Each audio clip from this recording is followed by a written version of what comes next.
Welcome back to the channel, everyone, and today we'll be reacting to another trailer. This is going to be a little bit different, and I'm probably going to do more of these because they're a little bit more fun, I think. Instead of reacting to new trailers, we're going to react to 10-year-old plus trailers. This one's actually a request, and this one's over 15 years old. It is going to be in English, even though it's a JRPG, just because I couldn't find a decent Japanese one. So that's just kind of what we're going to have to deal with. This one's the official Eternal Sonata trailer for the PlayStation 3. I think it actually came out on the Xbox first, but I don't know. I figured it would be a PlayStation 3 game because it would come out because it's a JRPG originally. But it's basically based off of Frederick Chopin, and as he's dying of pneumonia, he has a delirious dream, and he ends up in this musical world, effectively. That's an RPG. And every character in it is a musical instrument. At least that's what they're named after. So, yeah. Rated T for teen. That's what I got from the initial part of it. Interesting that Namco made this. To be fair, I mean, graphic-wise, even, 15, 16 years ago when this first came out, this was really good for the time. They did put a lot of extra time into, just the room design and stuff like that, which a lot of games at the time really didn't do. And that was actually a nice little touch, I think. Said that people can have the most peaceful dreams just before they pass on. Yeah, so this is, Chopin, how he basically died of pneumonia or something like that. I can't remember the exact reason. It could have been tuberculosis. Anyway, he died younger, right? So, but apparently this whole thing is him having this, delirious dream, and it ends up being like an RPG in another world. You're a strange man. Oh, God. Her voice is awful. Frederick. No, it's true. Okay, well, at least they gave him a decent voice in English. Everything around us is all a part of my dream. No matter how much of a tyrant Count Waltz may be, there is no way we can be absolutely certain that he will ever attack us. What's that? I swear there's listening to Peter Pan all over again.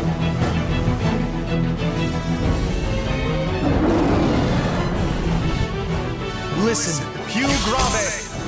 Okay, so basically all the attacks are, music-based type attacks. All the names are music types, I think.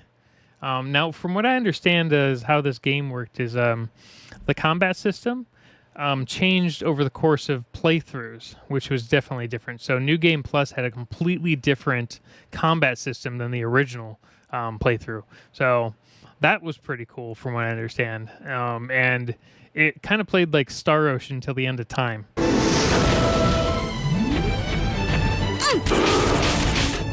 Okay, so it's your typical turn-based. Oh no, sorry. It wasn't turn-based. It was actually full motion, or maybe it was turn-based for part of it. I think it kept scaling is what they said happened with it. So for instance, it started off at turn-based, and then it became more action requirement, and then it required full movement.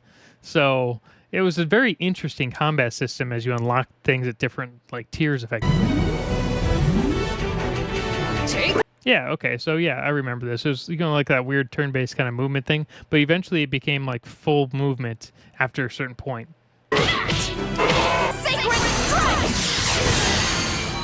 Phoenix Rising!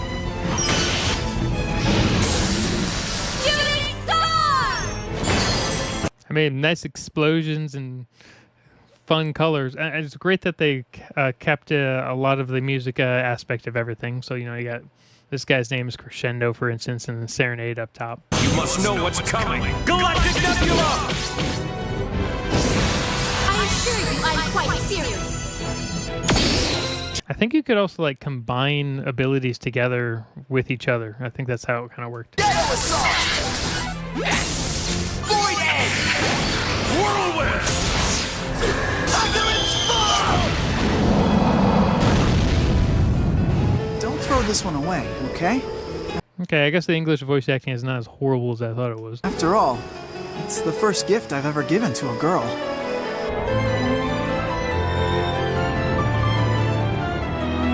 Polka! Okay, I take that back. It's pretty bad. I will say this game definitely looks really like pretty. Now maybe that's just the high quality upgrade. Maybe it looks way worse on the actual consoles.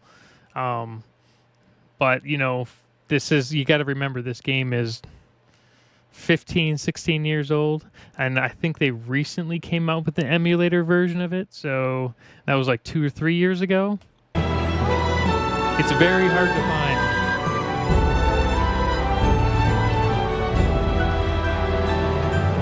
When one thing comes to an end, something else begins.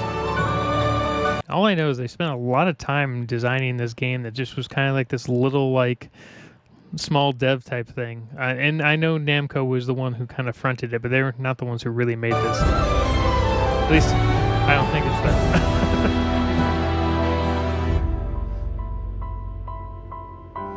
that. So is Namco... Oh, maybe it was straight Namco. If Namco was the only one who made this, it's still surprising that they would. It just doesn't seem like a game they would have made. But yeah, this came out in 2008.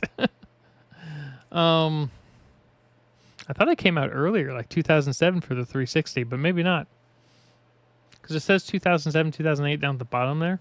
But that might not have anything to do with anything else aside from just the trademark for the name. But yeah, this game was really, really good way back in the day. And you can only really now play it on an emulator because it's no longer in any of the Play stores. Like even if you own it, like on the 360 or the what do you want to call it, PlayStation Network, it's almost impossible to re-download. So it's kind of like how Ubisoft is deleting games that they have on their old networks.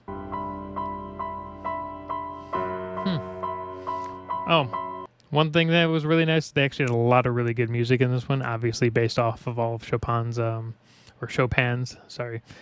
music catalog. So, and they did a really good job of using like actual like orchestras to create the music again. So that was really nice. But yeah, so we're gonna start checking out older games. Put down the list any games that you want me to check out that have old trailers, like even like the old like Sega Genesis stuff, which I don't think had trailers, but I think they had like TV commercials. Anyway, it's gonna be something fun. It'll be kind of like a nostalgia kind of trip for everyone.